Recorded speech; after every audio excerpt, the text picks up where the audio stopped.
The greatest adventure is what lies ahead. Today and tomorrow are yet to be said. Hello everyone, No One of Consequence here, back again with a new episode in a series of videos recounting my ongoing Dungeons & Dragons campaign, which is now entering its 9th year. If you've been enjoying my content, please consider hitting the like button for this video. Thanks. As always, I'll start with a spoiler alert. If you watch this video, you will see details about this particular adventure module, so just be aware of that. Right, so where we left off last time, things were not looking good for the party of adventurers. Aramis the fighter and Obrak the dwarf had both been paralyzed by ghouls and then dragged off into the darkness, and were currently missing. Quint the cleric, Thorol the magic user, and Garrett the thief were all paralyzed, but luckily had been prevented from being dragged off. And then finally, the newest character to join the group, Sergeant Major O'Rourke, the elf, was the only character that was currently able to function. And you'll remember that the Sergeant Major had put the other characters that he still had with him in this former prison cell, and they were all hiding out in here waiting for the paralyzation to wear off, which takes about an hour or so. It was ironic because less than 24 hours ago, the Sergeant Major himself was a prisoner in this same room, and now it's his sanctuary to try and save him and his friends from being taken by the ghouls. So once the paralyzation did finally wear off, the 4 remaining characters set out to try to find out what happened to Aramis and Obrak. They started retracing their steps, but at first all they found was the dead bodies of the undead that they had previously defeated. But as they explored deeper into the connecting series of rooms, they did finally come across some survivors and begin battling them. And it got to the point where they were fighting the boss Ghast, if you will, the strongest one that ruled over the other undead here. You can see at the on the left-hand side, Quint has been paralyzed yet again and is not able to function, but the other characters are fighting the Ghast. And if you look on the right-hand side, you'll see that I was not rolling particularly well for that monster. He rolled 2 consecutive fumbles. And so as a result, the characters were able to defeat him. And so they had finally defeated the last of the undead that were layering in this series of connecting rooms. They searched around, could find no trace of Aramis or Obrak. They did find some loot that the boss Ghast had hidden away, so they recovered that. But at this point in time, they felt the best thing they could do was return to Hamlet and rest and recover and decide what to do next. And so that's what they did. When they got back to Hamlet, it was late in the day, and they found that Rory the halfling had returned. If you recall a few episodes back, Rory had left with the head priest of the Church of St. Cuthbert here in town. And their job was to go to the city of Verabant to get Splugnoir resurrected.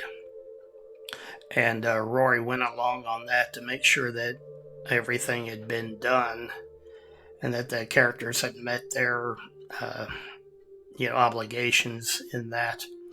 And so Rory had come back to tell the others that that had happened and that Splugnoir had, instead of coming back to Hamlet, had chosen to return to his home in the city of Greyhawk. And so, of course, the characters told Rory everything that had happened and that Aramis and Obrak were missing. And then, meanwhile, the riverboat crewman Miles, who, if you recall from the last video, had run away early in the fight, he somehow made his way back to Hamlet and turned up at the end and apologized for running away, but asked if he could rejoin the characters and be allowed a second chance. And so, with 2 actual player characters missing, they did accept him back into the group. Then, when the characters went to the local traders to take some of the loot that they had gathered from the ghasts and ghouls to try to sell it for some money, and they told the traders what had happened, and their friends were missing.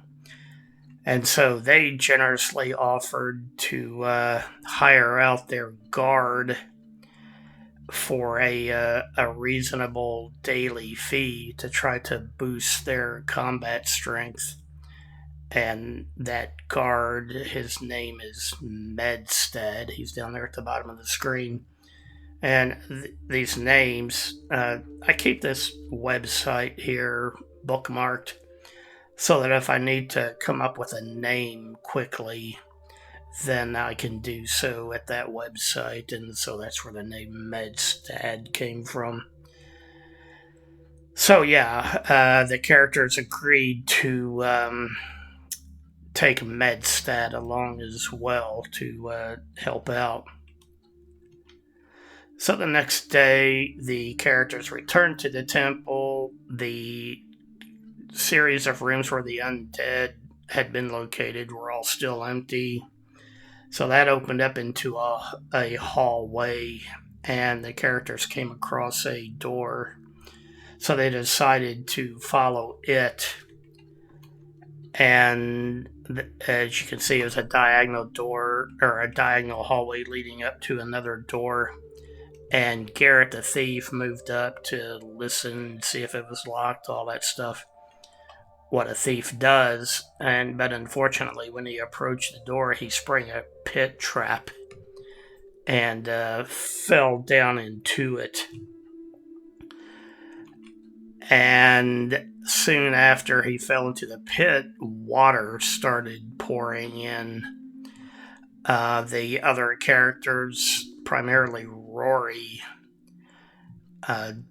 worked to help Garrett get out of the pit and to avoid being trapped down there and drowning. But all of this took time and made a lot of noise. And while the group was focused on trying to save Garrett, some temple forces began reacting to what was going on. There in the upper right corner, the door that the characters were initially trying to listen at opened, and there were humans on the other side of it. And then also in the hallway behind most of the characters, a secret door slipped open, and there were more combatants there who spilled into the diagonal hallway and began fighting with the characters. This battle got pretty intense. Up there in the upper right corner, you can see a bow lying on the ground. That was Medstead's bow. And if I remember correctly, that enemy crossbowman in the far upper right corner shot Medstead, and he fell into the pit, which the water was still pouring in. And the characters managed to kill that crossbowman, but now Medstead was down in that pit. But they had more pressing matters because more of the enemy were coming in through that secret door, and they had even cut off Thor the magic user and separated him from the rest of the party.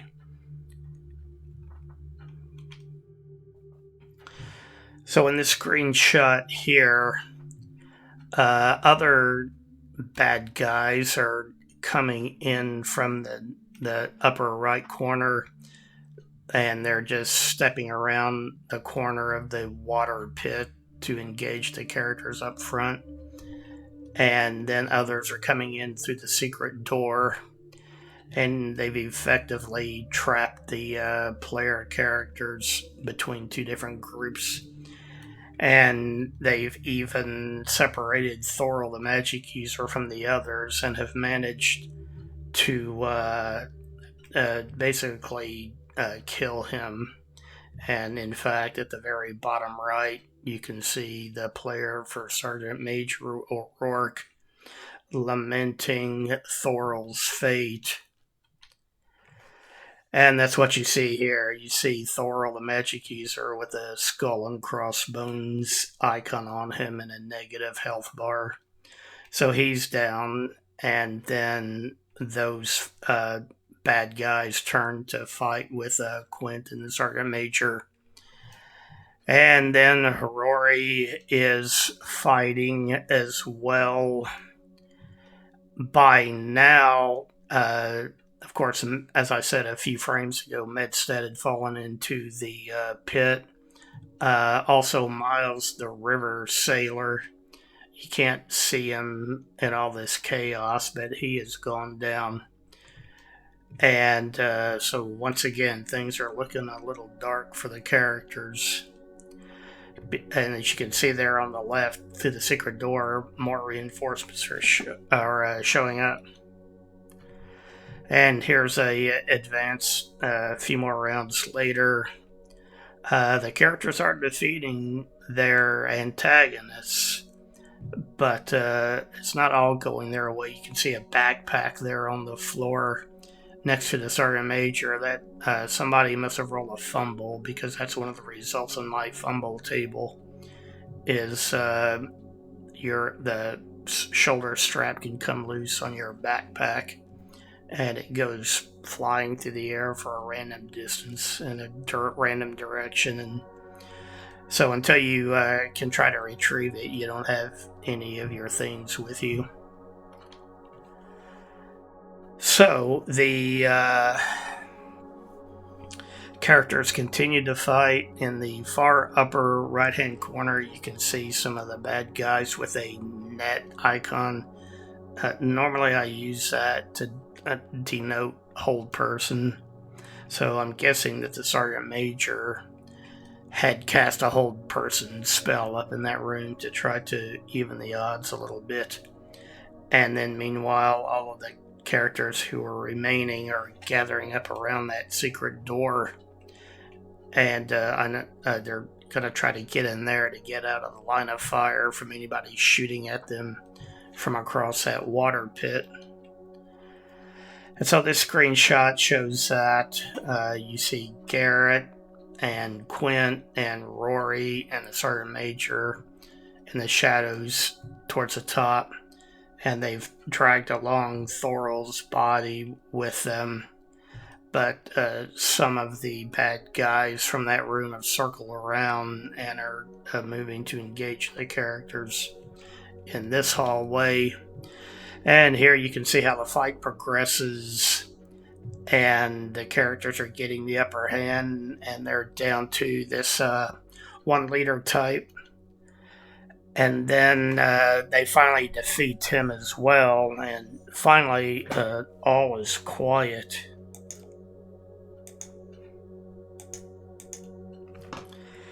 So the characters went back to Hamlet, and they did take along the bodies of everyone who had died, not just Thorol, but also the two hirelings. Having the wizard dead was more than they wanted to deal with, but at the same time, they really didn't have the money to have him resurrected the old-fashioned way. So they burned a Halloween gift item, which I talked about in previous videos, and used it to get Thorol back amongst the living without having to go through the expense and time of doing a normal resurrection.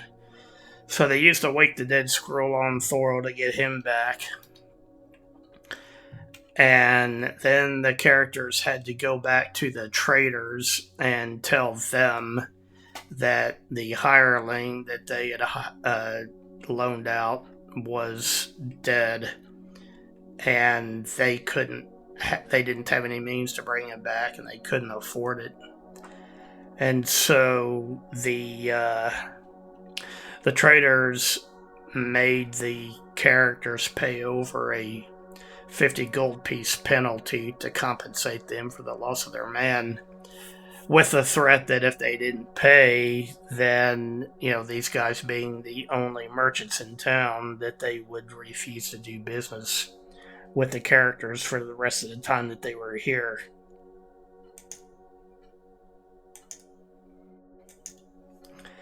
So after paying that money over, the characters went to the Church of St. Cuthbert and took the hirelings who had died there, and Turgeon, who had just returned back into town along with Rory, agreed to give the fallen hirelings some burial space in the churchyard. Of course, a suitable donation to the poor box was kindly requested, but they promised that they would make sure that those two hirelings had a proper burial.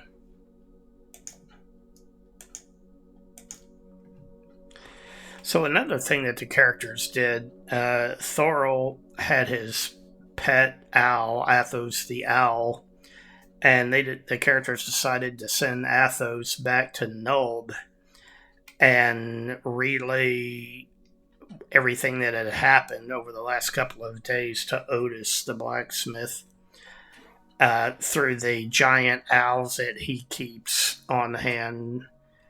And so Athos was sent from Hamlet to Nulb. Athos gave the information to the giant owls. The giant owls gave it to Otis. And so Otis sent back with Athos a message asking the characters to meet him here at his smithy tomorrow at sunset, and that he would have more information for them at that time.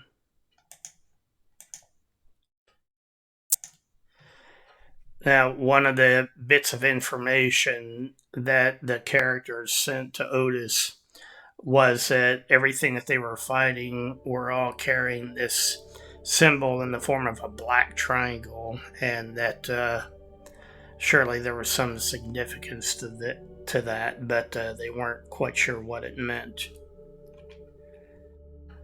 So the following day, the characters rested, continued to re-equip themselves, and then they left early enough to travel to Nulb and meet Otis at the appointed time at his blacksmith shop. And it's not really reflected here, but at this time of the day, it was evening and it was just getting dark. And Otis was not in his usual blacksmith, leather apron or whatever. He was fully armed and armored, and he explained to the characters that the black triangle symbol that they kept saying was a sign of the elemental earth temple, and that if Aramis and Obrak had been taken by followers of the elemental earth, that there is a very good chance that they would be sacrificed to elemental earth. And Otis wanted to go back to the temple with the characters this very night, or he was afraid it might be too late. Otis said he would go with the characters to help. However, whatever they did, they had to do it this very night and get it over with, because Otis had to be back here in the morning, back to work at his blacksmith forge, because he didn't want anyone here in Nulb to suspect that he had been away doing anything. So the characters all traveled back to the temple. They were exploring around trying to find any sign of Aramis and Obrak. They got into this area and were attacked by a giant snake hiding in an unused fireplace, and had to deal with that. But then soon thereafter, they found a room that was being used. It was clearly a torture chamber. There was a rack there on one wall. There was hot coals with branding irons, that sort of thing. In one prison cell, there were two human females, and then a human male, and then in another prison cell was an orc. And so, talking to the humans, it was the same story as they had gotten from the other prisoners, that their locals from the surrounding area had been out, working in the fields or whatever, doing their thing, and had been captured in raids and taken off and brought back and ended up here. And when asked about Aramis and Obrak, they said that yes, in fact, a human and a dwarf had been held here and questioned, and but they had been taken away not long before the characters arrived. And they said that the person who they knew to be the head priest of the Elemental Earth faction had come here with a bunch of his followers to take the human and the dwarf away. And they also took away an orc. Had been two orcs in that prison cell, and they took one of them away as well. And these people here said that the head priest for Elemental Earth had said that something like, these warriors will make fine sacrifices. The ceremony must be performed this very night. And so the characters needed to hurry, so they didn't escort these prisoners back to the surface. All they were able to do is give them directions through the path that they had already cleared out, to tell them how to get out of the temple and hopefully get to safety. And so they were fine with that. And then, however, the orc who was still there in the prison cell said that if the characters would give him a weapon, that he would fight alongside them, because he had been held a prisoner here and tormented, and he wanted to get revenge. And he also hoped to rescue his fellow orc, and possibly they would be able to get out of here as well.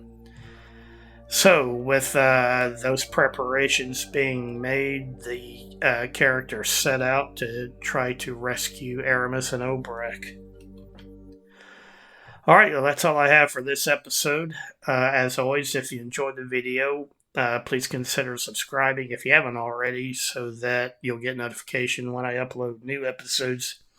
And again, if you haven't yet, please consider hitting the like button. And also share the video if you think there's other people who might enjoy it. Doing all these things really helps the channel to grow. Thanks again for watching. I really do appreciate it. The greatest adventure is what lies